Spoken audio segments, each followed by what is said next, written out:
How is the GDP for the North Pole calculated? To get an overall picture of the North Pole level of economic activity, Santa Claus must look at the total level of output by the elves in his workshop and look at all of the income in cookies that is generated by production.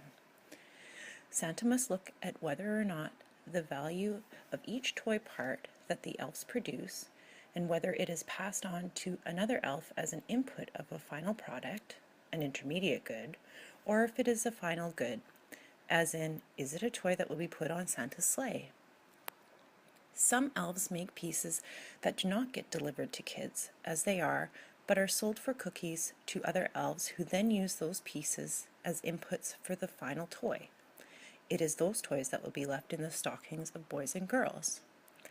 Santa knows that he cannot count the total of the cookies exchanged between the elves, so he decided he needed to adopt a more realistic measure to capture the true output of the elves in his workshop.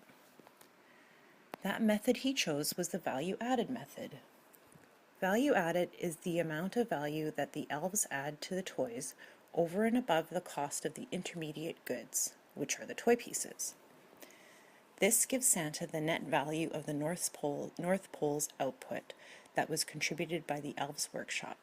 Essentially, the total amount of cookies that Santa gives to the elves is the amount that he will count, not what the elves paid each other for inputs.